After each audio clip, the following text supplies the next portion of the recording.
Cette tablette que vous allez le voir, suivez le reportage donc dans le magazine Réussite. À Conakry, l'hôpital de Donka accueille les malades atteints du Covid en Guinée. Et depuis quelques jours, il s'est équipé avec une technologie guinéenne. Désormais, pour diagnostiquer ses patients, le professeur So utilise cette tablette conçue dans le pays. Là, il nous permet de prendre les paramètres vitaux. Nous avons à partir de ça la saturation. Voilà. Et donc nous avons la saturation qui est de 99%. Donc ça veut dire que l'oxygène est bien distribué dans tout l'organisme. Et puis nous avons la fréquence cardiaque qui est de 82. Mais en plus de ça, à partir de cette caméra thermique-là, on peut prendre la température. Ça permet de suivre les constantes vitales des malades. Quantité d'oxygène dans le sang, rythme cardiaque, température, cette tablette permet de mettre en évidence les symptômes de la maladie. S'il y a une couleur rouge, ça veut dire qu'il faut intervenir. Il faut intervenir, il faut voir pourquoi il n'est pas bien, pourquoi il désature. Il faut l'examiner et puis il faut l'envoyer. S'il a besoin de l'oxygène, il faut mettre de l'oxygène. S'il a besoin de beaucoup d'oxygène, d'ailleurs s'il désature beaucoup, il faut l'envoyer dans la salle de réanimation, etc., etc. Cette innovation, qui change la vie des professionnels de santé, c'est Muntaga Keita qui l'a conçue. Ce pionnier de la télémédecine travaillait déjà sur des projets de diagnostic à distance. Face à la pandémie, il a développé cette tablette en moins de 7 jours. Lorsqu'il y aura, je l'espère bien, une centaine de tablettes autour de l'hôpital ou dans la capitale, et bien que toutes ces informations-là soient unifiées et qu'un même patient qui puisse être suivi sur toutes les tablettes en même temps. N'importe quelle tablette, en mettant le nom, peut reconnaître le patient et intégrer ces données. La tablette est en cours de test par les équipes du professeur So. Si les tests sont concluants, l'hôpital devrait passer commande de plusieurs exemplaires. Prix catalogue, 3 000 $ pièce. Un prix qui pourrait baisser si les commandes sont importantes. Et par nos propres innovations et tout ce que nous attendons, c'est une réactivité des pouvoirs publics au niveau des décisions, surtout changer la cadence, aller sur une cadence d'urgence plutôt que d'aller dans une cadence normale où on a le temps. Non, là on n'a pas le temps. Le vœu de Muntaga pourrait être exaucé. Déjà, plusieurs établissements de santé se sont montrés intéressés. Bientôt, la tablette guinéenne pourrait être exportée en Côte d'Ivoire, au Burkina ou encore au Ghana, mais aussi en Europe. Voilà, sur ce plateau, nous recevons en direct dans ce journal l'inventeur de cette tablette médicale, Muntaga Keita, bonsoir. Bonsoir. Merci d'avoir accepté notre invitation. Vous êtes l'un des créateurs technologiques du continent qui transforme en opportunité cette crise sanitaire. Vous venez de lancer la tablette médicale qui séduit déjà le monde. Nous avons vu ce reportage. L'équipe de coordination de lutte contre le Covid-19 l'expérimente déjà. Mais quel est votre premier sentiment ?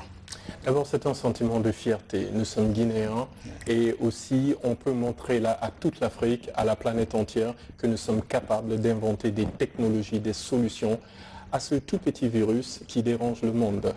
Et cette innovation, en fait, c'est en forme de tablette en ce moment. Nous avons bien sûr une borne médicale prête depuis une année déjà, mais cette fois-ci, nous avons miniaturisé pour solutionner ce problème du Covid en forme de tablette. Cette tablette est utilisée actuellement à Donka. Oui. Est-ce que les autres centres également peuvent en bénéficier? Eh bien, nous souhaitons à ce que tous les centres en bénéficient, même largement au-delà de Donka. Aujourd'hui, cette tablette est utilisée par professeur So et son équipe pour vérifier, pour monitorer les constantes des patients. Ça, c'est en phase 2. Mais en phase 1, la tablette doit être utilisée, même dans la rue, par des agents de l'ANSS pour pouvoir scanner, bien sûr, les passants, scanner leur température avec la caméra thermique à très grande distance, mais scanner aussi l'oxygénation du sang, parce que les alvéoles pulmonaires sont atteintes, scanner aussi les battements cardiaques. Si nous avons un souci au niveau de ces 3 symptômes, on peut trier ces personnes et puis les rediriger vers l'ANSS. Ça nous aide à filtrer, à économiser même les kits tests, parce qu'ils sont préfiltrés. Mais en phase 2, comme ils l'utilisent en ce moment à Donka, c'est tout simplement monitorer les constantes, avoir les photos des patients, les fichiers patients totalement dans ces tablettes et pouvoir dépasser maintenant le niveau du papier, parce qu'ils utilisent énormément de papier pour transcrire les noms et autres, et on peut perdre un bout de papier. Là, la tablette concentre toutes les données du patient, et si nous avons plusieurs tablettes, les tablettes s'échangent d'une façon très sécurisée. Mais en phase 3, oui, nous pouvons redistribuer après le Covid ces tablettes en milieu rural, dans les poches de pauvreté, pour que les médecins soient itinérants, aller dans les cases de nos oncles, de nos tantes, dans des villages, et bien les scanner, voir leurs poumons, voir leur cœur, les battements cardiaques, recueillir les données pour les envoyer à l'hôpital. C'est une grande invention. Une grande invention. Mais comment, qu'est-ce qu'il faut pour se doter de cette tablette? Très simplement, il faut l'acheter.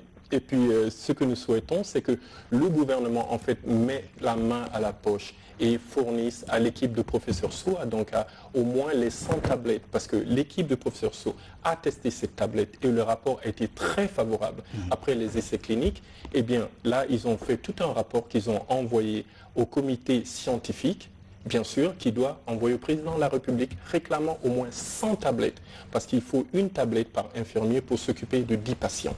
Donc si nous prenons 1000 cas par exemple, il faut au moins 100 tablettes. En ce moment, il faudrait beaucoup plus. Mais commençons avec 100 tablettes.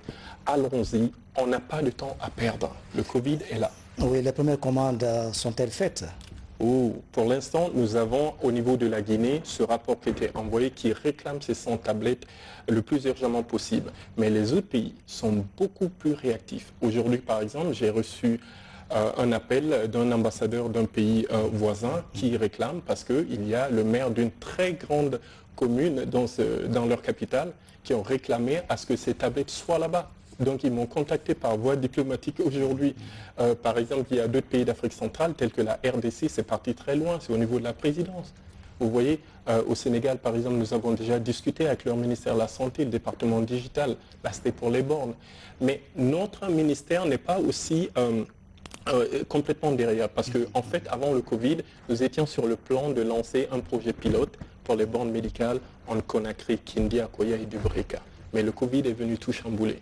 Mais n'empêche, nous poussons, je fais du lobbying pour que ce projet pilote prenne vie et puis pour qu'on y aille vraiment. Parce que ça fait une année, la borne télémédecine est là, le diagnostic. Oui, dernière question, quelle est la capacité de production de votre société? Les bornes, nous pouvons produire entre 80 et 120 bornes médicales par jour. Il suffit d'une seule borne pour un petit hôpital ou bien pour une clinique ou bien 2 bornes. Donc nous pouvons vraiment là servir tous les hôpitaux en Guinée. Au niveau de la tablette, nous pouvons en fournir entre 100 et 200 par mois. Nous avons énormément de capacité quand même pour pouvoir fournir tous les hôpitaux. Maintenant, si les autres commandes des autres pays arrivent en même temps, là, on risque de saturer. Alors c'est pour ça que je bouscule un peu le gouvernement guinéen pour qu'il s'active, pour que ça aille vite, au moins qu'on se serve d'abord à la maison avant d'exporter. Les autres. Voilà. Mountaga Keïta, nous sommes très fiers de vous. Merci d'avoir répondu.